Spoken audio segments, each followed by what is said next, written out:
লাগবে। না না, আমি তো বলি নাই যে আমি 3 মাসের মধ্যেই নির্বাচন দিতে হবে, আমি তো বলি নাই একেবারে 7 মাসের মধ্যেই নির্বাচন দিতে হবে। ওনারা বলছেন যে আমরা একটা কথা বলছি যৌক্তিক সময়ের মধ্যে, এবং এই যৌক্তিক সময়ের মধ্যে ওনারা 6টা সংস্কারের যে কমিশন গঠন করেছেন সেগুলো সংস্কার করবেন, কিন্তু সেই সংস্কারটা যদি দ্রুত সময় হয় এবং যদি ভোটারের কাজ এট এ টাইম চলতে থাকে, কারণ দেশ তো একটা বিশাল দেশ, এই দেশের অনেকগুলা প্রশাসনিক ইনস্টিটিউট আছে, যার যার কাজ শেষে করবে একসঙ্গে, কিন্তু অনেকগুলা কাজ হতে পারে। একদিকে বিচারের কাজ চলবে, একদিকে বাংলাদেশ গড়ার জন্য নতুন করে যে যে সংস্কারের কাজ সেগুলা করবে, আরেকদিকে আপনি আজকে বলছেন যে গতকালকে বলছেন যে ভোটার সম্পন্ন করবেন, সেগুলো তো একই প্রক্রিয়া। এই প্রক্রিয়াকে সম্পন্ন করে যৌক্তিক সময়ের মধ্যে আপনি কিন্তু খুব সহজে একটা নির্বাচন করতে পারেন। সুতরাং আপনি ক্ষমতায় থাকলে আপনি যৌক্তিক সময় কতটা মনে করতেন? আমি যৌক্তিক সময়টা তো আসলে আমার কাছে মনে হয় যে আপনি যে কাজগুলি কথা বলেছেন, আপনি যদি সংস্কারের কথা বলেন, আপনি যদি বিচারের কথা বলেন, ওদের অন্তত 5 বছর লাগা উচিত এগুলি করতে। না, কেন 5 বছর লাগবে? কতদিন লাগবে? আমার তো মনে হয় না, কারণ ওনারা তো আমাদের প্রফেসর ডক্টর মোহাম্মদ ইউনূস তো নিজেই 3 মাসের কথা বললেন, তো 3 মাসের জায়গায় 6 মাস হতে পারে। উনি তো নিজেই বললেন যে অক্টোবরের 1 তারিখ থেকে সংস্কারের কাজ চলবে 3 মাস, বলেন নাই? অক্টোবর, নভেম্বর, ডিসেম্বর, এরপরে 3 মাসের জায়গায় যদি 6 মাস, অসুবিধা তো নাই। কিন্তু ওনার কথা অনুযায়ী আমরা যদি আরো 3 মাস বৃদ্ধি করি, তাহলে তো 1 বছরের ভিতরেই সুন্দর একটা নির্বাচন করা সম্ভব। তাও যদি না হয়, সেটার জন্য কি আমরা খুব বিরাগ হব? কিন্তু আমরা এই দেশটাকে গড়তে চাই, একসঙ্গে গড়তে চাই। এই ফ্যাসিবাদের বিরুদ্ধে আমরা লড়াই করে, সংগ্রাম করে, আমরা কষ্ট করেছি, শ্রম দিয়েছি, আমাদের নেতাকর্মীরা গুমের শিকার হয়েছে, খুনের শিকার হয়েছে। আমরা দেশ গড়ার জন্য সবাই মিলে একত্রিত হয়ে করব। এখানে বৈষম্য বিরোধী এবং রাজনৈতিক দলকে আলাদা করার কোনো সুযোগ নেই, এই সরকারকে আলাদা করার সুযোগ নেই, এই সরকারকে সর্বাত্মক সহযোগিতা করব। কারণ এই সরকার যদি কোনোভাবে ফেল করে, বাংলাদেশ ফেল করবে। আমরা বাংলাদেশকে ফেল করতে দিতে যাব না এবং দিতে চাই না। সেটা সময় যতদিনই লাগুক।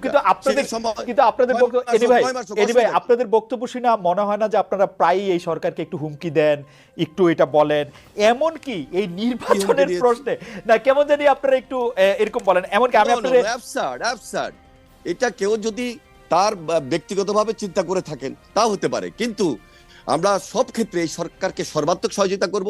কারণ প্রফেসর ডক্টর মোহাম্মদ ইউনূসকে এই দেশের মানুষ নির্বাচনের জন্য একটা যৌক্তিক সম্মান দিতে পারে না, আমরা সম্মান দিতে চাই এবং তার নেতৃত্বে আমরা এই রাষ্ট্রটাকে নতুন ভাবে গড়তে চাই, এবং সেটা তিনি একটা গণতান্ত্রিক পন্থায় ব্যবস্থা আমাদেরকে নিয়ে যাবেন, দেশকে নিয়ে যাবেন, সেই জন্য সর্বাত্মক সহযোগিতা আমরা করব। এবং খুব রিসেন্টলি আপনারা তারেক রহমান সাহেবের বক্তব্য শুনেছেন, এবং সেই বক্তব্যের ধারাবাহিকতা আমরা রক্ষা করে এই সরকারকে সর্বাত্মক সহযোগিতা মানে আপনাদের আসলে ক্ষমতায় এসে বসে পড়া বা এক্ষুনি ক্ষমতা শুরু করার এরকম কোনো তাড়া নাই আপনাদের? না না, এত চাপ হওয়ার কিছু নাই তো।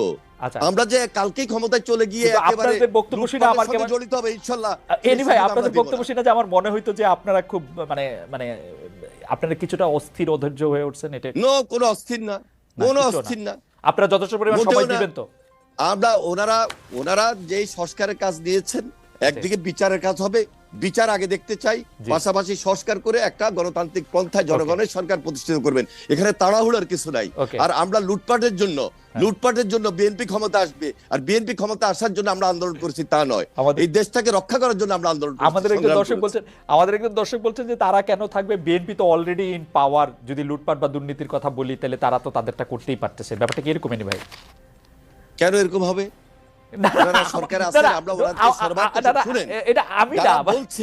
যারা বলছে এরা বিগত ধারাবাহিকতার কথা বলছে, ইনশাল্লাহ বিগত ধারাবাহিকতা।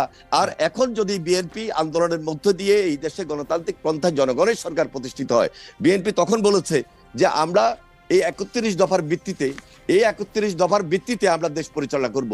সেখানে বিএনপি যদি বিজয়ী হয়, তাহলে যারা নির্বাচনে পরাজিত হয়েছে তাদেরকে নিয়ে ঐক্যমত্য সরকার গঠন করব এই 31 দফার ভিত্তিতে, এবং সেটা জাতীয় ঐক্যমত্য সরকার হিসাবে বিবেচিত হবে। জাতীয় ঐক্যমত্য সরকার হিসাবে বিবেচিত হবে। খুবই আমার মনে হয় যে এনি ভাই খুবই চমৎকার ভাবে এটা বলেছেন। নাহিদ ইসলাম, আপনি যদি এই বিষয়ে কিছু বলার থাকে আপনি 1 মিনিট একটু বলতে পারেন, কারণ আমার কাছে মনে হয় যে বিএনপি আসলে কি করতে চায় তারা একদম স্পষ্টভাবে এনি ভাই বলেছেন যে বিচারটা যেমন জনগণ দেখতে চায়, কারণ যত অন্যায় এর আগে সরকার করেছেন, শেখ হাসিনা করেছেন, সেগুলি আসলে বিচার দেখতে হবে, সংস্কারের জন্য যথেষ্ট পরিমাণ সময় দিতে চায়, কিন্তু সবগুলি কাজে একসাথে করা সম্ভব, 1 বছরের মধ্যে নির্বাচন হওয়া সম্ভব। এই ব্যাপারে আপনি কি কোনো মন্তব্য করবেন কিনা, যদি আপনারা করতে চান?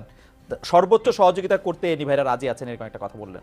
না, অবশ্যই আমরাও সেই সহযোগিতা চাই, এবং রাজনৈতিক দলগুলোর সহযোগিতা ছাড়া আসলে এই সরকারকে ফাংশন করানো সম্ভব নয়। এবং এই সরকার কিন্তু অভ্যুত্থানের সমর্থনে গড়ে উঠেছে, এবং এই অভ্যুত্থানে যেহেতু একটা জাতীয় ঐক্যমত্য তৈরি হয়েছে, সকল রাজনৈতিক দলগুলা এবং ছাত্র জনতার অংশগ্রহণ ছিল, ফলে এই সরকার কিন্তু সবাইকে প্রতিনিধিত্ব করে। এই জন্য আমি এর আগেও যেটা বলেছি যে যে কোনো জাতীয় সিদ্ধান্তের জন্য আমরা কিন্তু এই রাজনৈতিক দলগুলো এবং ছাত্র জনতার ঐক্যমত্যের ভিত্তিতেই জি দেশ পরিচালনা আমার করতে মনে চাই। হয় একই নির্বাচনের রকম মেয়াদে এনি ভাইও সিদ্ধান্ত প্রায় তুলে একই নিতে রকম চাই। কথাই বলেছেন, কিন্তু জনাব ইসলাম, সম্প্রতি আপনার একজন সতীর্থ, একজন সমন্বয়ক নিজেকে ঢাকা বিশ্ববিদ্যালয়ের শিবির সভাপতি ঘোষণা করেছেন। তার এই পরিচয় কি আপনি আগে থেকেই জানতেন? এরপর থেকে আলোচনা আছে যে 152 জন সমন্বয়কের মধ্যে 108 জন শিবিরের। অনেকে জানতে চাইছেন সমন্বয়কদের প্রকৃত সংখ্যা কত, তাতে কতজন শিবির নেতা রয়েছেন, অন্যান্য রাজনৈতিক ছাত্র সংগঠনের কেউ কি রয়েছেন আসলে, নাকি শিবির এবং কোনো ছাত্র সংগঠন সেই অর্থে করেন না এরকম লোকই বেশি?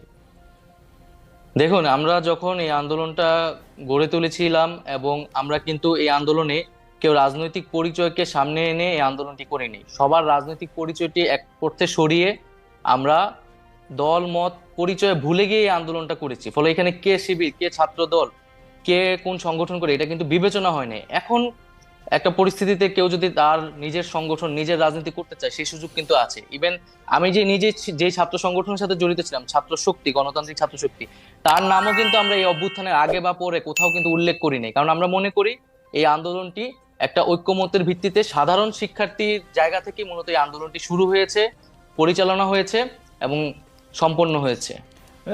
নাহিদ ইসলাম, বৈষম্য বিরোধী আপনি বললেন বলে এই প্রশ্নটি একটু করতে হচ্ছে আমার। বৈষম্য বিরোধী ছাত্র আন্দোলনের সামনের সারিতে থাকা আপনারা কয়েকজন, বিশেষ করে আপনি এবং অবশ্যই আক্তার সাহেব, তারা গণতান্ত্রিক ছাত্র শক্তির নেতা ছিলেন।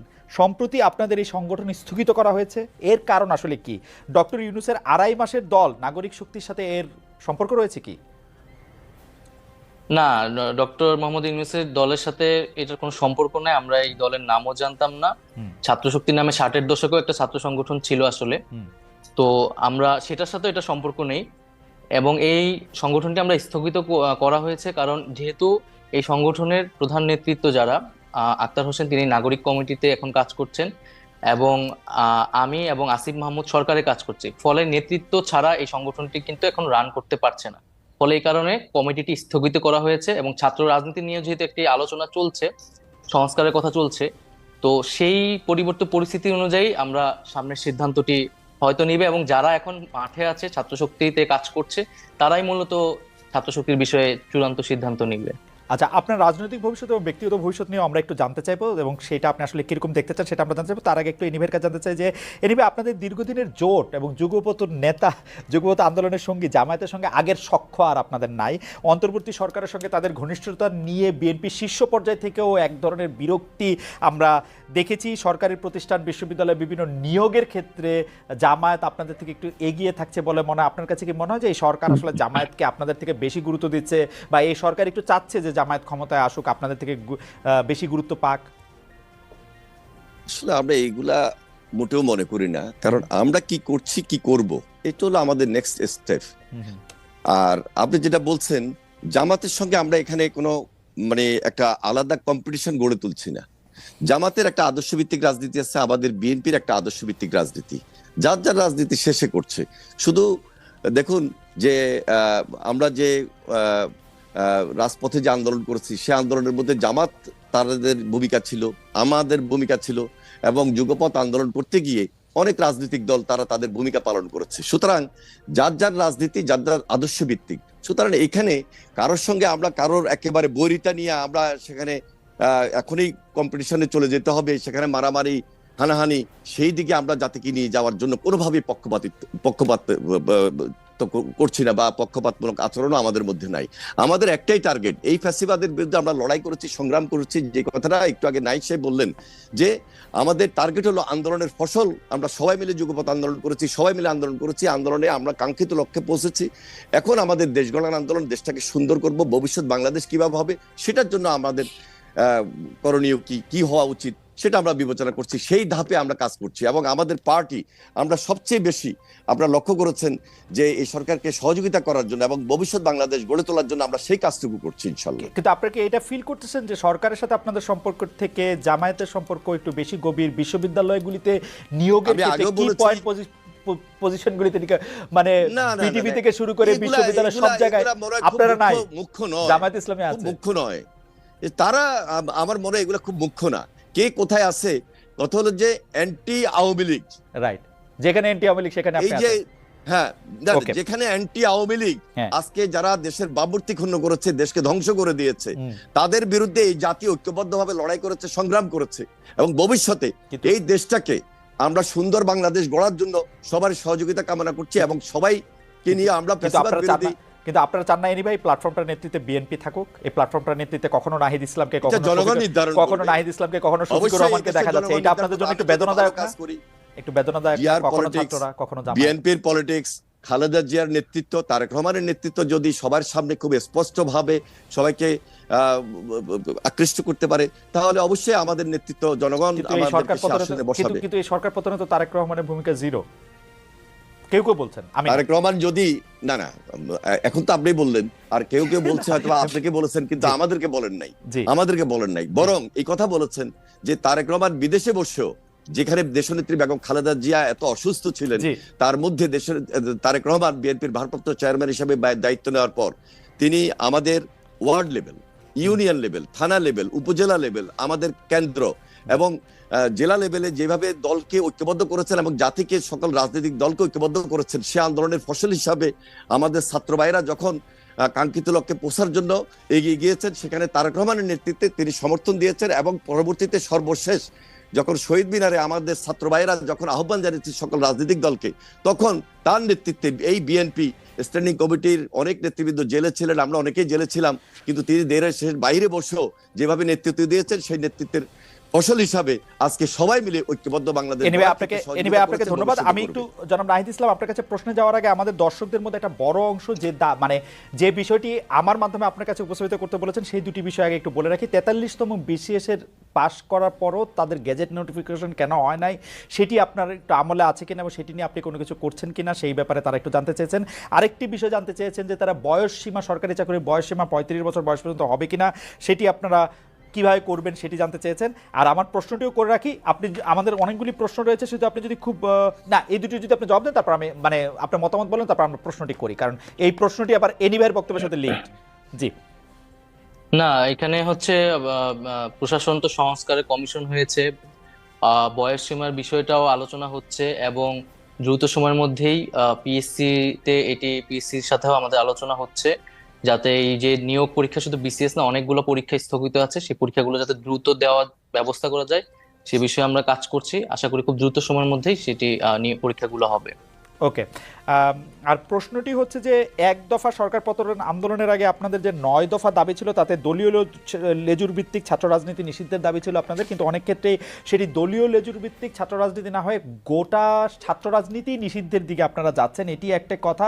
আরেকটি কথা হচ্ছে যে উপাচার্যদের সরিয়ে দেওয়া হয়েছে, বড় পদগুলিতে নতুন নিয়োগ হয়েছে, 2-3 মাস বন্ধ থাকার পরে ক্লাসও শুরু হয়েছে, কিন্তু ছাত্রলীগের যারা নেতাকর্মী আছেন তাদের লেখাপড়ার কি হবে? আপনারা, তারা তো ক্যাম্পাসে ফিরতে পারছে না, রাজশাহীতে জাহাঙ্গীরনগর বিশ্ববিদ্যালয়ে তাদেরকে পিটিএ মারা ঘটনা ঘটেছে, তাদের আসলে ভবিষ্যৎ কি হবে?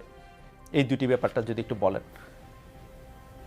আরেকবার একটু যদি বলতেন। মানে একটা তো হচ্ছে যে 9 দফার একটা দফা ছিল যে ছাত্র রাজনীতি, ছাত্র রাজনীতিটাকে দলীয় লেজুর ভিত্তি মুক্ত করবেন, কিন্তু এখন দেখা যাচ্ছে যে ছাত্র রাজনীতি বাদ দেওয়ার। জি দেখুন, ছাত্র রাজনীতি নিষিদ্ধের কথা কিন্তু মানে আমরা বলছি না, বা বৈষম্যবিরোধী ছাত্র আন্দোলন থেকেও বলা হচ্ছে না সরাসরি, মূলত সাধারণ শিক্ষার্থীদের জায়গা থেকে এটি আসছে।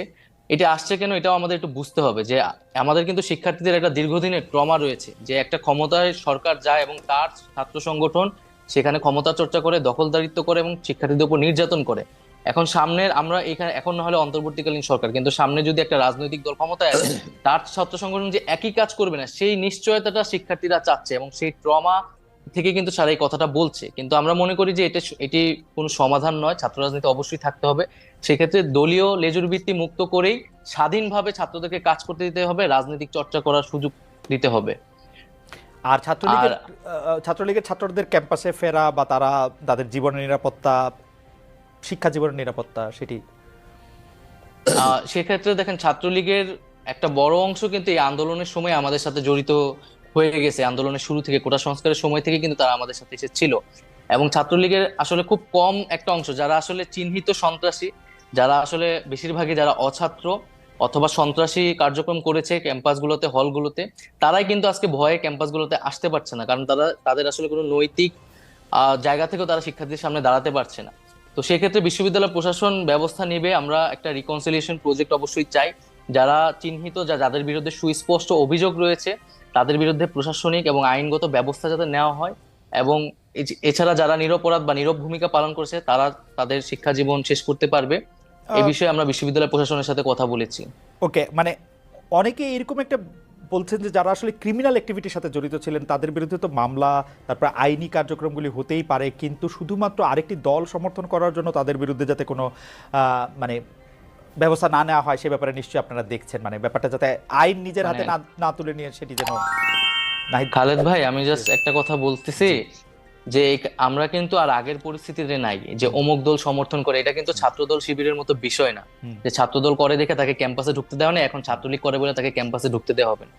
একটা গণহত্যা হয়েছে এবং এইখানে কত কত শিক্ষার্থীদের উপর হত্যা করা হয়েছে, এটার বিচার না হওয়া পর্যন্ত তারা যদি তাদের সাথে এই ঘটনার সাথে জড়িত থাকে, এবং ক্যাম্পাসগুলোতে আপনি দেখেছেন 15 তারিখ কিভাবে আমাদের নারী শিক্ষার্থীদের উপর হামলা, বর্বরোচিত হামলা করা হয়েছে, তো সেই হামলাগুলোর বিচার যারা এটার সাথে জড়িত ছিল তাদের বিরুদ্ধে অবশ্যই প্রশাসনিকভাবে এবং আইনগতভাবে ব্যবস্থা নেওয়া হবে। এবং এছাড়াও আমরা বলেছি যে গত 16 বছর ধরে যারা ক্যাম্পাসগুলোতে এই ধরনের হামলা নিপীড়ন করেছে, এবং প্রচুর অভিযোগ কিন্তু প্রক্টর অফিসে এখনো জমা আছে যেটার কোনো ব্যবস্থা নেওয়া হয় নাই, তাদের বিরুদ্ধেও আইনি ব্যবস্থা নেওয়ার ক্ষেত্রে আমার মনে হয় যে এটাতে দ্বিমত পোষণ করার কোনো কাজ দরকার নাই, সুযোগ নাই, কারণ এগুলির বিচার হতেই হবে। ছাত্রলীগ গত 16 বছরে যত কিছু ছাত্রী নির্বিশেষে যে নিপীড়ন চালিয়েছে তার বিচার আসলে অবশ্যই হতে হবে। আমাদের শুধু কথা ছিল যে সেটি যেন আইনি প্রক্রিয়ার মাধ্যমে হয়। শুধুমাত্র আপনি এটি পরিষ্কার করলেন যে শুধুমাত্র ছাত্রলীগ, ছাত্র শিবির, ছাত্র দল বলেই তাকে ক্যাম্পাসে ঢুকতে দেওয়া হবে না, এরকম কোনো কিছুর ব্যাপারে আপনার সিদ্ধান্ত নেন। আপনাকে ধন্যবাদ। আমি একটু এনিভাইয়ের কাছে যেতে চাই। এনিভাই, আপনি জানেন যে দলের মাননীয় মহাসচিব, মানে বাংলাদেশ জাতীয়তাবাদী দলের মাননীয় মহাসচিব পরিষ্কার বলেছেন যে ছাত্র রাজনীতি বন্ধের বিরোধিতা করেছেন, যেটি ছাত্র রাজনীতি বন্ধ হিসাবে আপনি এটি দেখছেন, সেটি আপনি আসলে কীভাবে দেখেন? বৈষম্য বিরোধী ছাত্র আন্দোলনের যে স্পিরিট ছিল, যে দলীয় লেজুর যারা করছেন সেই সব থেকে ছাত্র রাজনীতিকে মুক্ত করা, তার সাথে আপনি স্পিরিটের দিক দিয়ে একমত কিনা? 2 হচ্ছে, আপনারা যখন ঢাকা বিশ্ববিদ্যালয়ের নেতৃত্বে, ছাত্র রাজনীতির নেতৃত্বে দিচ্ছেন, আপনি আসলে আমারও নেতা ছিলেন, কারণ আপনি ঢাকা বিশ্ববিদ্যালয়ের ছাত্র তখন আপনার সংগঠন থেকে আপনি সবচেয়ে বড় পজিশনে আপনি ছিলেন, সেই হিসাবে আমাদের সবার সাথেই আপনাদের দেখা হয়েছে। তখন আপনারা ছাত্র শিবির ও ছাত্র সমাজের কার্যক্রম আপনারা ঢাকা বিশ্ববিদ্যালয়ে করতে দেন নাই, আপনারা বন্ধ করেছেন।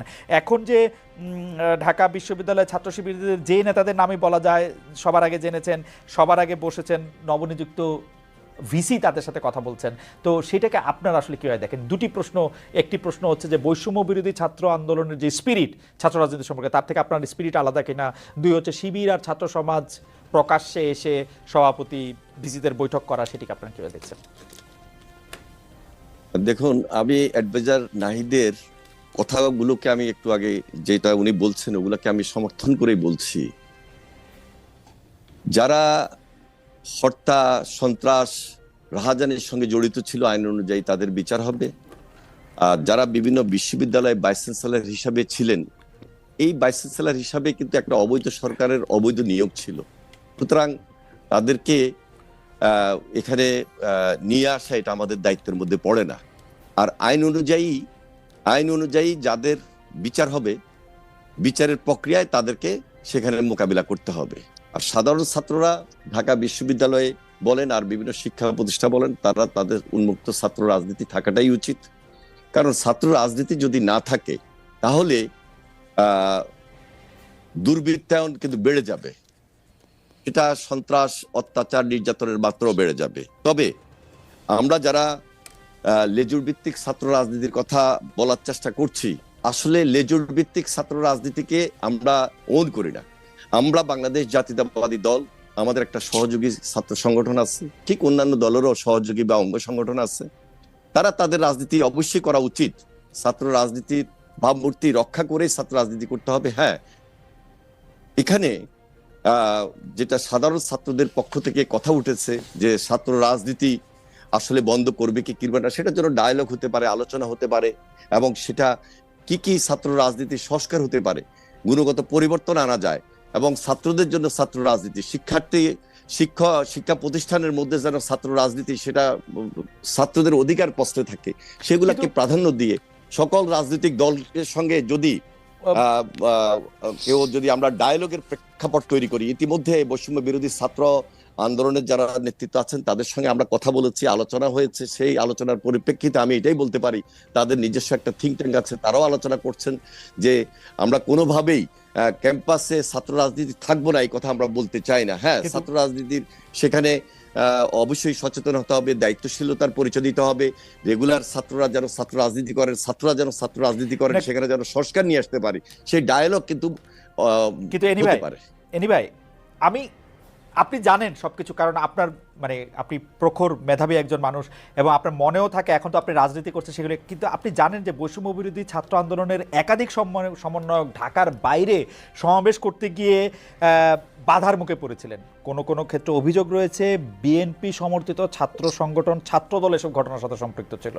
এই বিষয়টি নিয়ে কি আপনি কিছু বলবেন? আমি আপনাকে বলে রাখি, আমরা কিন্তু দেখেছি যে ছাত্রদল এটা অস্বীকার করেছে, কিন্তু এটা তো আমাদের মুখস্থ। এখন ছাত্রলীগ নাই এবং ছাত্রলীগের কারো এরকম সাহস নাই যে এইগুলি আইসা এরকম বাধা দিবে। এগুলি যদি করে তাহলে এটা ছাত্রদলই করছে, মানে এটা হচ্ছে ছাত্রলীগ নাই, আওয়ামী লীগ নাই, তাদের প্রেতাত্মারা আছে, তাদের অর্থ আছে, কড়ি আছে, এবং তারা সবাই কিন্তু হাসিনার মতো পালিয়ে যায় নাই, তাদের সবাই কিন্তু এই দেশেই আছে এবং তারা বসে আজকে বিভিন্নভাবে ষড়যন্ত্রে লিপ্ত, দেশের বাহিরে এবং দেশের ভিতরে বসে। সুতরাং এটাকে কোনোভাবে আপনি উপেক্ষা করতে পারবেন না। আর ছাত্রদল কোনোভাবে এই সমস্ত ঘটনার সঙ্গে সম্পৃক্ত না। আমরাও 2-4টা কথা এরকম শুনেছি, কিন্তু এই শোনার ক্ষেত্রে এবং আমাদের নির্দেশনা এবং আমরা সহযোগিতা করেছি, আমাদের বিভিন্ন ডিস্ট্রিক্টে আমরা সহযোগিতা করেছি। আমাদের এই বৈষম্য বিরোধী ছাত্রদের ভিতরে লুকিয়ে থাকা কিছু কিছু দুর্বৃত্ত কিন্তু থাকার হয়তোবা চেষ্টা করছে, হয়তোবা এরা বৈষম্য বিরোধী ছাত্রদের নামে না, কিন্তু ষড়যন্ত্র করছে যারা করার। আমরা এই ব্যাপারে খুবই স্পষ্ট এবং আমাদের ছাত্র সংগঠন জাতীয়তাবাদী ছাত্রদল আমরা সর্বাত্মক সহযোগিতা করছি এই কারণে যে এই দেশে ছাত্র রাজনীতির ভাবমূর্তিকে আমরা পুনরুদ্ধার করব, এই দেশে ছাত্র রাজনীতি যেন থাকে এবং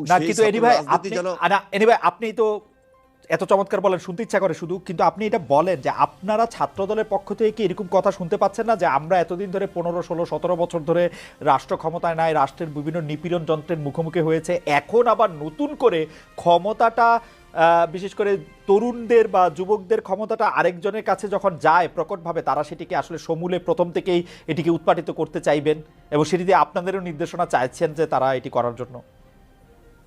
দেখুন, আমাদের যে বয়স, আমি যদি আমাকেই বলি যে বয়স, আমি নিজেকে এখনো তো বলি না যে আমাদের তরুণ পার হয়ে গেছে।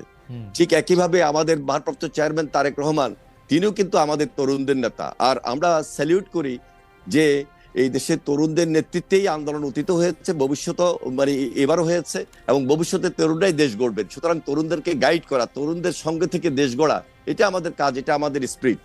আমরা এই স্পিরিটের সঙ্গে একত্রিত হয়ে এখনো বলছি যে বাংলাদেশের ছাত্র রাজনীতি এবং এই যে জেড জেনারেশন, এদের পরামর্শগুলা গ্রহণ করা, এদের সঙ্গে আলোচনা করা এবং এদের ভাবমূর্তিকে ধরে রেখে কাজ করা এবং ভবিষ্যতে এরা যেন ছাত্র রাজনীতির সঙ্গে সম্পৃক্ত হয়। কারণ ছাত্র রাজনীতির সঙ্গে যদি সম্পৃক্ত এরা না হয়, তাহলে এই দেশে ছাত্র রাজনীতির নতুন ভাবমূর্তি তৈরি হবে না, যেটা ছাত্র রাজনীতির উপর অনেক কালিমালেপন হয়েছে অতীতে, সেটাকে গুছিয়ে এনে ভবিষ্যতে ভাবমূর্তি তৈরি করে এই জেনারেশন যেন এগিয়ে যায়, সেই জন্য সর্বাত্মক সহযোগিতা আমরা এই জেনারেশনকে করব এবং সর্বাত্মক সহযোগিতা করছি এবং করব। আমি একটু নাহিদ ইসলামের কাছে শুনি। জনাব নাহিদ ইসলাম, আপনি জানেন যে ছাত্র আন্দোলনে যারা সমন্বয়ক ছিলেন তারা জেলা জেলায় মত বিনিময় সভা করছেন, অনেক জায়গায় এই নিয়ে গন্ডগোল হয়েছে। আপনাদের রাজনৈতিক দল গঠন কি বাধার মুখে পড়ছে কিনা, এই বাধা দেওয়ার ক্ষেত্রে আপনি বিএনপি জামায়াতের কোনো ভূমিকা দেখেন কিনা? দল ঘোষণা না হলেও স্পষ্টতই সমন্বয়করা এখন রাজনৈতিক কর্মসূচিতে আছেন, এর খরচ কিভাবে জোগাড় হচ্ছে? কোনো জেলায় কোনো বিশ্ববিদ্যালয়ের সমন্বয়কদের মধ্যে গ্রুপিং, আবার সমন্বয়কদের বিরোধিতা করে সাধারণ শিক্ষার্থীদের আলাদা গ্রুপ হয়ে প্রতিবাদ আমরা দেখতে পাচ্ছি।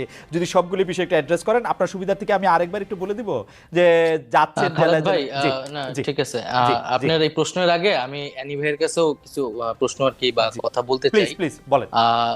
যে অ্যানি ভাই তো আমাদের খুবই পরিচিত ছাত্র নেতা ছিলেন, আমাদের পরিচিত বলতে আমরা শুনেছি তার কথা ক্যাম্পাসে এখনো আলোচিত হয়। তো এখানে যে একটা বিষয় যে আমরা যেটা বারবার বলছি যে ছাত্ররা স্বাধীনভাবে আসলে রাজনৈতিক কার্যক্রম করতে হবে তাদেরকে, এবং সেক্ষেত্রে রাজনৈতিক দলগুলোর কিন্তু সবচেয়ে বেশি ভূমিকা মানে রাখতে হবে, এবং এই মুহূর্তে তাদের এই কমিটমেন্টটা ছাত্রদের কাছে করতে হবে যে একটা ছাত্র সংগঠনকে কি তারা কেবল তাদের দলীয় কাজে লেজুর হিসেবে ব্যবহার করবে, নাকি স্বাধীনভাবে তাদের ক্যাম্পাসগুলোতে শিক্ষার্থীদের পক্ষে কাজ করার সুযোগ করে দেবেন। 1 নাম্বার। 2 নাম্বার হচ্ছে ছাত্র রাজনীতি বা ছাত্র নেতৃত্বের বিকাশের প্রধানতম জায়গাটা কিন্তু ছাত্র সংসদ নির্বাচন, এবং আমরা কিন্তু 90-এর ডাকসুর কথাও শুনেছি, এবং কিন্তু 90-এর পরে বিএনপি যখন ক্ষমতায় আসলো তখন কিন্তু ছাত্র সংসদ নির্বাচন আমরা দেখতে পেলাম না, এবং যার ধারাবাহিকতা আওয়ামী লীগের রেখেছে, এবং 28 বছর কিন্তু ডাকসু নির্বাচন ছিল না। ডাকসু নির্বাচন ছাড়া, ছাত্র সংসদ ছাড়া কিন্তু আপনি কোনো ছাত্র রাজনীতি আসলে কল্পনা মানে যে ছাত্র রাজনীতি সেটা আসলে সঠিক নেতৃত্ব চর্চাটা হয় না। তো ছাত্র সংসদ এই নির্বাচনটা আসলে এই বিএনপি যদি ক্ষমতায় আসে তারা এটা অব্যাহত রাখবে কিনা, বা তারা পূর্বে এটি রাখেনি কেন, এই বিষয়টি আমি তার কাছে জানতে চাচ্ছি। আর দ্বিতীয়ত আপনি যে বিষয়টা বললেন, এখানে বৈষম্যবিরোধী আন্দোলনের পক্ষ থেকে বা আমাদের কারো পক্ষ থেকে কিন্তু রাজনৈতিক দল করার কথা বলা হয়নি, এবং এটি আরো স্পষ্ট করছি, আমরা দুইজন যারা এখানে সরকারে এসেছি তাদের সাথেও কিন্তু বৈষম্যবিরোধী আন্দোলনে একটা তফাৎ ঘটে গেছে, এবং আমরা কিন্তু তাদের সাংগঠনিক কার্যক্রমে এই মুহূর্তে আর যুক্ত থাকছি না, কারণ আমরা সরকারের কাজে মনোনিবেশ করছি। বৈষম্যবিরোধী ছাত্র আন্দোলন তার যে দাবি দেওয়া, তার 1 দফা 9 দফা এগুলো কিন্তু এখনো পূরণ হয়নি, হত্যার বিচার হয় নাই, আহত এবং শহীদ পরিবারদেরকে এখনো সহযোগিতা পৌঁছানো যায় না, তারা কিন্তু সেই দাবিগুলো নিয়ে কাজ করছে। সেইটার জন্য বৈষম্যবিরোধী আন্দোলন দেশ পুনর্গঠনে ছাত্রদের জায়গা থেকে কাজ করছে, এবং সারা দেশে যে শিক্ষার্থীরা আন্দোলন করছে তাদের সাথে একটা মত বিনিময়, তারা কি ভাবছে সেই জায়গাতে কিন্তু তারা জেলায় গিয়েছে। আমাকে একটু সাহায্য করবেন। প্রথম কথা হচ্ছে যে আপনি বলছেন যে আপনি এবং জনাব আসিফ এবং আমি ধরে নিচ্ছি যে জনাব মাহফুজও, তাহলে আপনারা বৈষম্য বিরোধী ছাত্র আন্দোলনের সাথে আপনারা একটু দূরত্ব মেনটেন করছেন, অর্থাৎ আপনারা সরকারে আছেন, বৈষম্য বিরোধী ছাত্র আন্দোলনের যে সমন্বয়কদের যে কাজ, তাদের যে এর সাথে আপনাদের সম্পর্ক এখন একটু দূরবর্তী, মানে ডে টু ডে অপারেশন কোনটা নাই। জি, আচ্ছা, মানে বৈষম্য বিরোধী ছাত্র আন্দোলন কোন সরকার দলীয় কিন্তু প্ল্যাটফর্ম না, আসলে এটি একটি স্বতন্ত্র প্ল্যাটফর্ম, অভ্যুত্থান নেতৃত্বদানকারী প্ল্যাটফর্ম, এবং অভ্যুত্থানের আকাঙ্ক্ষা বাস্তবায়নে তারা কাজ করছে, এবং খুব শীঘ্রই হয়তো বৈষম্য বিরোধী আন্দোলন পুনর্গঠিত হবে, সেখানে হয়তো আমরা তো থাকবো না, আমরা এখন থেকেই নাই, আমরা কিন্তু কোনো সাংগঠনিক কার্যক্রমে অংশগ্রহণ করছি না। কিন্তু জনাব নাহিদ ইসলাম, আপনি অনুষ্ঠান শুরুর আগে আমি আর এনি ভাই আলোচনা করছিলাম আপনার সাথে, আপনি এখনো মাত্রই শিক্ষা জীবন হয়তো আপনার শেষের পথে বা শেষ আপনি করছেন, মানে আপনি যদি আরো বেশি পড়াশোনা করেন সেটা তো আপনি করতেই পারবেন, কিন্তু তাহলে আপনার বা আসিফ মাহমুদের বা জনাব মাহফুজের, জনাব আসিফ মাহমুদের তাদের ভবিষ্যৎ কি? মানে তারা আপনারা কি করবেন? মানে আপনারা তো রাজনীতিই করবেন, তাই না? মানে আপনারা তো চাকরি বাকরি করতে পারবেন না, পারবেন কি? জানি না চাকরি বাকরি করতে পারবো কিনা। আমরা দেখেন, আমার ব্যক্তিগতভাবে আমি কিন্তু রাজনৈতিক আকাঙ্ক্ষা ছিল দেখে আমরা ছাত্র সংগঠন গড়ে তুলেছি এবং ক্যাম্পাসে কাজ করেছি, ফলে সেই রাজনৈতিক আকাঙ্ক্ষা কিন্তু আমাদের আছে। তবে রাজনীতি কিন্তু কোনো একক সিদ্ধান্ত না, আমি ব্যক্তিগতভাবে কোনো সিদ্ধান্ত নিতে পারি না। আমরা এখন রাজনৈতিক দলকে কোনো প্রাধান্য দিচ্ছি না, এটি আমাদের মানে কোনো কাজ না। আমাদের এখন প্রধান কাজ হচ্ছে এই যে দেশ পুনর্গঠন, সরকারের থেকে এবং সরকারের বাইরে যারা আছে সকলে মিলে দেশ পুনর্গঠনে কাজ করা এবং সকলকে সহযোগিতা করে, আমরা সেটিকে সর্বাধিক গুরুত্ব দিচ্ছি। রাষ্ট্র সংস্কারে যে কাজটাকে সফল করে আমরা যাতে গণতান্ত্রিক রূপান্তর করতে পারি, পরবর্তীতে আমাদের এই দায়িত্ব শেষ হলে নির্বাচন আসলে সেই সময় আমরা হয়তো সেই বিষয়ে একটা সিদ্ধান্ত নিব, কিন্তু আমরা এই বিষয়ে এখন কোনো সিদ্ধান্ত নিচ্ছি না, সেই উদ্দেশ্যে কোনো কার্যক্রম করছি না। তবে আমরা এখানে বৈষম্যবিরোধী ছাত্র আন্দোলন সংগঠিত করতে চাচ্ছি শিক্ষার্থীদের, কারণ আমরা মনে করছি যে এখনো আসলে আমাদের ভয়ের জায়গাটা কাটেনি। গণ অভ্যুত্থানকে রক্ষা করার জন্য হলেও এবং তার আকাঙ্ক্ষা বাস্তবায়নের জন্য হলেও শিক্ষার্থীদের মধ্যে সেই সাংগঠনিক জায়গাটা থাকা দরকার। নাই, এ ব্যাপারে আমার কৌতূহল আসলে একটু বেশি, সেজন্য আমি একটু জানতে চাচ্ছি যে সত্যি আমি যদি মানে I can feel for you, যে ধরেন আমি এখন আসছি, এখন এটা 1 বছর থাকবো, 2 বছর থাকবো, 3 বছর থাকবো সরকারের জন্য, সেটা আমি জানি না। আমি এখন যেখানে আসছি, আমি যদি এখন রাজনীতি না করি, আমাকে আসলে চাকরি করতে হবে, কারণ আমার বিশ্বাস বৈষম্য বিরোধী ছাত্র আন্দোলনের সঙ্গে আপনারা যারা ছিলেন তারা এমন কোনো দুর্নীতির সঙ্গে সম্পৃক্ত হবেন না যে আপনারা 1 বছর 2 বছর সরকারের থেকে এত টাকা আপনাদের হবে যে আপনাদের সারা জীবন আর কিছু না করলে হবে। আপনাদের আসলে আপনি আমি যারা একই ধরনের পরিবার থেকে আসছি, আমাদের আসলে পরিবারটি বয়ে নিয়ে যাওয়ার জন্য আমাদের কাজ করতে হবে কোনো না কোনো কাজের সাথে। সেটা আপনি কীভাবে করবেন মনে করেন যে, বা আপনার পরিকল্পনাটা কি আসলে? মানে এটা তো আপনাকে ভাবতে হবে, মানে আপনি কি ভাবছেন সেরকম? কারণ আপনি যদি এখন চাকরি নাই এবং ভাবার সময়ও পাচ্ছি না আসলে, রাইট। কিন্তু যেটা ধরেন আপনি রাজনৈতিক দল কিন্তু এত সহজ কথা না, রাজনৈতিক কিছু মানুষ জড়ো হইলে এটা রাজনৈতিক দল হয়ে যায় না, সেটার জন্য আদর্শ লাগে, সেটার জন্য সংগঠন লাগে এবং কর্মসূচি লাগে। এখন আমাদের কাছে কিন্তু সেই সময়টা নাই যে আমরা একটা রাজনৈতিক দলের পিছিয়ে আসলে গড়ে তোলার জন্য সময়টা দিব। আমরা আসলে গভর্নমেন্টে আছি, আপনি পরিস্থিতি বুঝতেছেন, আমাদের এই সময়টা কতটা পরিশ্রম করা লাগতেছে, এবং আমরা যেই প্রতিশ্রুতি নিয়ে এসেছি, আমরা কিন্তু একক সিদ্ধান্তে ব্যক্তিগত জায়গা থেকে আসি নাই। মানুষের কাছে কিন্তু আমাদের জবাবদিহিতা করতে হবে যে তাদের আকাঙ্ক্ষাটা আমরা বাস্তবায়ন করতে পারছি কিনা, বা আমরা আমাদের ভূমিকাটা পালন করতে পারছি কিনা। তো সেইটাই আমাদের সবচেয়ে বেশি মনোযোগ, আমরা সেই কাজটা সম্পূর্ণ করতে চাই। তারপরে আমরা আমাদের ব্যক্তিগত, দলীয়, রাজনৈতিক সেই বিষয়গুলো নিয়ে আমরা ভাববো। আচ্ছা, আমার শুভেচ্ছা এবং শুভকামনা থাকলো আপনাদের প্রতি। আমি একটু জনাব এনি ভাই, আপনার কাছে আমি শেষ দুটি প্রশ্নে আসতে চাই। এই দুটি প্রশ্নের মধ্যে থেকে প্রথম প্রশ্নটি হচ্ছে যে আওয়ামী লীগ সরকারের বিরুদ্ধে আপনাদের বড় দুটি অভিযোগ ছিল যে বেগম খালেদা জিয়াকে চিকিৎসার জন্য বিদেশে যেতে দেওয়া হচ্ছে না। আমরা দেখেছি এই সরকার, অন্তর্বর্তী সরকার ক্ষমতা গ্রহণের মধ্যে দ্রুততার সাথে বেগম খালেদা জিয়ার মামলার ব্যাপারটি নিষ্পত্তি করা এবং তার পাসপোর্ট ফিরিয়ে দেওয়ার একেবারে চেষ্টা করেছে, কিন্তু বেগম খালেদা জিয়ার বিদেশে যেতে কি আসলে কোনো বাধা রয়েছে কিনা, তিনি দেশে যাচ্ছেন না কেন? এবং আরেকটি অভিযোগ ছিল যে তাদের হামলা মামলার আশঙ্কার কারণে জনাব তারেক রহমান দেশে ফিরতে পারছেন না, এরকমটা আমরা শুনেছি।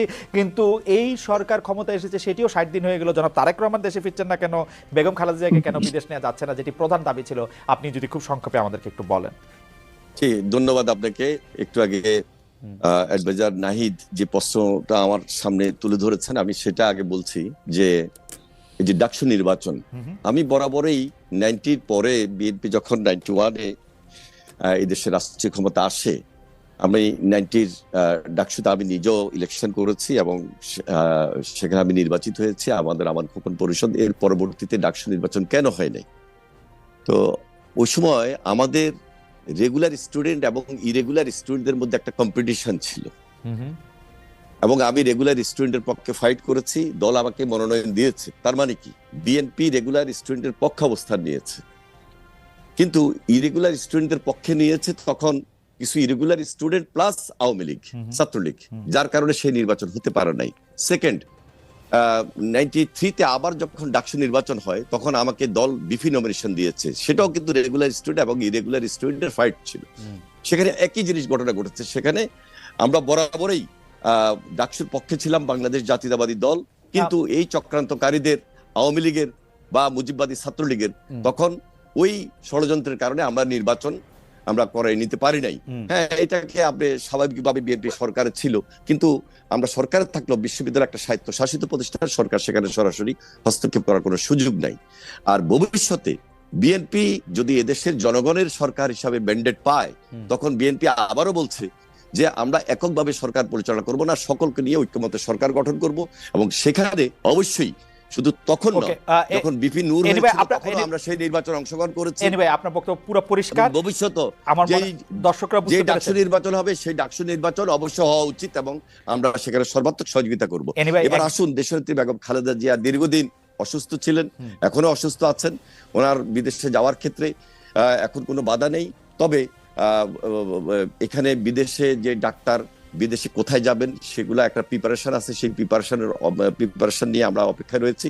ইনশাল্লাহ খুব শীঘ্রই আমরা চেষ্টা করব দেশের বেগম খালেদা জিয়া উন্নত চিকিৎসার জন্য দেশের বাইরে উনি যাবেন। এবং আমাদের প্রিয় নেতা জনাব তারেক রহমান, তিনি ওনার যে মামলাগুলো তিনি নিজে মোকাবেলা করতেছেন, মামলাগুলো যদি আইনি প্রক্রিয়া সবকিছু সমাধান হয়ে যায়, খুব শীঘ্রই ইনশাল্লাহ উনি দেশে ফিরবেন, এবং বাংলাদেশ যে বিএনপি এবং এই দেশের রাজনীতিতে ওনার ভূমিকা উনি যেভাবে পালন করেছেন তার চেয়ে বেশি এবং দায়িত্বশীলতার সহিত পালন করবেন। আমি ব্যাপারটা এনি ভাই একটু বুঝতে চাই যে জনাব তারেক রহমানের বিরুদ্ধে মামলা এখন রয়েছে, কিন্তু তিনি কি এখনো এই একই আশঙ্কা করছেন যে তিনি দেশে নামার সাথে সাথে তাকে গ্রেফতার হতে পারে? না না, উনি মামলাগুলো তো মোকাবেলা করে আসছেন। মোকাবেলাটা লন্ডনে বসে কেন করতে হবে? মোকাবেলাটা লন্ডনে বসে করতে হবে কেন? কেন লন্ডনে বসে করতে হবে? স্বাভাবিক উনি একটা দলের নেতৃত্ব দিয়েছেন, ওনার বিরুদ্ধে ফেভারেবল গভর্নমেন্ট অনেক মামলা হয়েছে। ফেভারেবল গভর্নমেন্ট আছে, তারপরে তো আইন আছে, গভর্নমেন্ট আসলেই যে ওনাকে আইন মোকাবেলা করতে হবে। দেশে থেকেই মামলা মোকাবেলা করা সম্ভব না। আপনি তো দেশে থেকে মামলা মোকাবেলা করছেন এনি ভাই। তারেক রহমান না, তারেক রহমানের জীবন সব সময় আওয়ামী লীগের কাছে তখন এখন এই 60 দিন আওয়ামী লীগের হিসাবে আমি আনতেছি না, এই 60 দিন এই সময়ে উনি আসবেন, উনি মোকাবেলা করে আসবেন। এই কারণে আসবেন যে উনি এসে যেন আমাদের সঙ্গে সম্পৃক্ত হয়ে জাতীয় রাজনীতিতে ওনার যে ভূমিকা সেগুলো তিনি সরাসরি আমাদের সঙ্গে থেকে কাজ করতে পারেন। উনি আসার কারণে, আইনের কারণে যদি ওনাকে জেলে যেতে হয়, সেই জিনিসটা আমরা avoid করার ওনার চেষ্টা জামিন হবে, করতেছি। ওনার জামিন হবে, সেটা তো কি অসুবিধা? ওনার তো আর সর্বোচ্চ আদালতে না না, জামিন হবে, জামিন এটা তো ইন্টারেস্টিং। তবে এনি ভাই আমার কাছে মনে হয় যে এটি আমার কাছে এটি মনে হয় যে আপনার সাথে তারেক সাহেবের কথা হয়, ওনাকে জামিন দিয়ে দিবে, আমার সাথে মনে হয় যে আপনার সাথে তারেক সাহেবের নিয়মিত কথা হয় আপনার দলের মধ্যে থেকে। এটিতে আপনারা একটি পরিষ্কার সিদ্ধান্ত জাতির সামনে দিলে এটি মনে হয় ভালো হয়। যাই হোক, কারণ আমার কাছে এটি এখনো খুব গ্রহণযোগ্য মনে হচ্ছে না যে তিনি দেশে এসে কেন মামলা লড়তে পারবেন না, তিনি দেশে এসে কেন, এটা আমি জানি না কেন হয়। মামলা লড়ছেন তো, মামলা বাইরে বসে বিদেশ থেকে লড়ছেন, এতদিন বিদেশ থেকে কেন? উনি মামলা বিদেশ লড়ছেন, থেকে একই ধারাবাহিকতা লড়ছেন কেন? বিদেশ থেকে কেন এনি ভাই? লন্ডন থেকে কেন? নাহিদ, আপনারা কি তারেক সাহেবকে আসতে দিচ্ছেন না? না না, আমাদের পক্ষ কেন থেকে তো দিবেন না? এরকম এটা Okay, এটা মানে তিনি ইচ্ছা করলে আসতে পারেন। এটা তা আইন রয়েছে, সেই আইন অনুযায়ী Okay, আমার কাছে মনে হচ্ছে যে এই ব্যাপারটা নিয়ে আসলে আমরা নিশ্চয়ই একটা ক্লিয়ার পিকচার পাবো। আমার এনিভার জন্য আরেকটি প্রশ্ন আছে, সেই প্রশ্নটি আমি একটু করে, আমাদের হাতে একটু সময় না, I just want to request hour producer to extend it for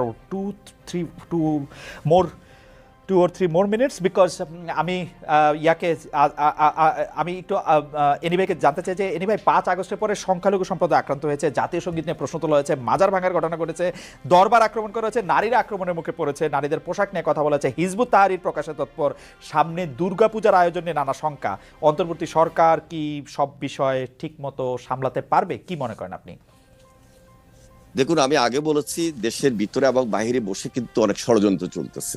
BBC একটা নিউজও করেছে, এবং এই দেশে যে সমস্ত নিউজগুলো হচ্ছে, বিশেষ করে হিন্দু সম্প্রদায়কে নিয়ে, এগুলো ম্যাক্সিমাম ফেক, এবং বাংলাদেশের বাইরে বসেও এই সমস্ত ষড়যন্ত্রগুলো হচ্ছে। এবং অনেকগুলা নিউজ এখানে যেটা এসেছে যে, এবং সরাসরি হিন্দু সম্প্রদায়ের অনেকেই কমিটমেন্ট কথা বলেছেন মিডিয়ার সামনে, বাস্তবের সঙ্গে এগুলোর কোনো মিল নাই। আর ভবিষ্যতে যে পূজাটা আসতেছে, আমরা খুবই সতর্ক আছি, এবং আমাদের দলীয় পর্যায় থেকে কোনোভাবেই যেন তারা ষড়যন্ত্র করে আবার এই হিন্দু সম্প্রদায়ের উপর আঘাত করে আমাদের নাম বা দেশে আমাদের যে একটা শৃঙ্খলা অবস্থা, সেখানে কোনো ষড়যন্ত্রে লিপ্ত না হতে পারে, সেজন্য আমরা এখন থেকে সতর্ক আছি, সজাগ রয়েছি, এবং আমাদের দলীয় নেতা কর্মীদেরকে ইতিমধ্যে নির্দেশ দেওয়া হয়েছে প্রত্যেক জায়গায় তাদের সহযোগিতা করার জন্য। তাদেরকে আমরা ইতিমধ্যেই সেই সহযোগিতার হাত বাড়িয়ে দিয়েছি। এটা সরকারকে এই ব্যাপারে খুব সতর্ক থাকতে হবে। ইনশাল্লাহ সরকার সজাগ আছেন বলে আমরা মনে করছি। তাছাড়া এই যে মাজারের কথা বললেন বা আরো অনেক দরবারের কথা বললেন, সবকিছু মিলে একটা স্বাধীন বাংলাদেশ কিভাবে গড়তে হবে, এখন থেকে সেই পরিকল্পনা নিয়েই সুন্দর বাংলাদেশ গড়ার জন্য আমরা এগিয়ে যাচ্ছি, এবং আমাদের সর্বাত্মক সহযোগিতা এই সরকারের প্রতি আমাদের রয়েছে এবং ভবিষ্যতে থাকবে ইনশাল্লাহ। এনিওয়ে, আপনাকে ধন্যবাদ। আমি এটা নিয়ে শুধু এক লাইন জনাব নাহিদ ইসলাম আপনার কাছে শুনতে চাই যে আপনার এই ব্যাপারে কি অনেকগুলি বিষয়ে প্রশ্ন তোলা হয়েছে যে সেগুলো আপনি ঠিকমতো করতে পারবেন কিনা, ষড়যন্ত্রের কথা বলেছেন এনিভাই।